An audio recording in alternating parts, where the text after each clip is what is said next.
doctor was home. It seemed forever, but was no more than 30 seconds before the door opened, and the petite blonde with deep blue eyes who looked so much like Mama that Joanna could hardly breathe stared at her. "Joanna?" The woman's voice trembled more than Joanna's hands had, and her eyes widened in what appeared to be shock. "Is it really you?" Joanna nodded. "It's me, Emily." The last time she'd seen her older sister had been only hours after Emily's wedding, when she and her handsome groom had left Sweetwater Crossing to return to George's ranch. Emily had been beautiful then. Everyone in town acknowledged her as the prettiest of the Vaughn girls, but that beauty paled compared to the Emily who now smiled at Joanna. There was a new softness to her sister's face, a gleam in her eyes that hadn't been there before, transforming her into the picture of a happy woman. "I can't believe it." Emily took a step forward and wrapped her arms around Joanna's waist, as she'd done so many times when they'd been children. It had become more awkward once Joanna grew to her full height, half a foot taller than Emily. But Emily had always persisted in her efforts to soothe Joanna when she'd been distressed. Today, it was Emily who appeared distressed. "Louisa and I have been so worried about you." "I'm sorry." Though the words were inadequate, they were the only ones Joanna had. "I should have written, but I couldn't, for so many reasons." Emily broke the hug, then reached out to take one of Joanna's hands and led her indoors. "It doesn't matter. Nothing matters except that you're back and safe." Despite the warmth of the September day, the house was cool.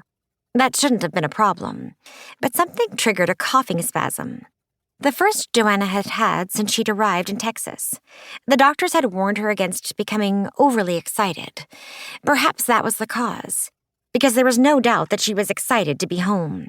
Excited and at the same time a bit apprehensive, knowing that even though the house itself had not changed, many other things had. She bent over, trying to stop the coughing. When she could again breathe freely, she looked at her sister. "I'm sorry," she said, wondering how many more times she would have to apologize. Emily's blue eyes, so different from Joanna's brown ones, reflected concern. "You're ill." "What can I do? Should I call Louisa?" As if she'd only just registered the unrelieved black Joanna wore, Emily asked. "Why are you in mourning? Was it your grandmother?" She shook her head. "Oh, listen to me. I should be helping you, but instead I'm bombarding you with questions." "It's all right, Emily." When they were growing up, Emily had felt that her role as the oldest meant she had to care for Joanna and Louisa, and that caring had included what had sometimes felt like an inquisition. "I should probably sit down and drink a bit of water." The air here was heavier than it had been in the Alps, and the doctors said that could make breathing more difficult. "Of course." Emily wrapped her arm around Joanna's waist again. "Let's go to the kitchen. I've got pudding on the stove, and if I leave it too long, it'll be a scorched mess." Once Joanna was seated at the kitchen table with a glass of water in front of her, Emily began to stir something that smelled like chocolate. "We have a few minutes to talk before Mrs. Carmichael and Noah come back from their walk." She paused and turned to look at Joanna. "Noah's my son. My adopted son. And do you remember Mrs. Carmichael? She takes care of Noah while Craig is at school." A chuckle accompanied Emily's explanation. "There I go again. If you got my letters, you know all that. Craig tells me I'm prone to chatter when I'm excited." There was no missing the smile that crossed Emily's face when she spoke of her husband. Her second husband. Joanna brushed aside thoughts of George.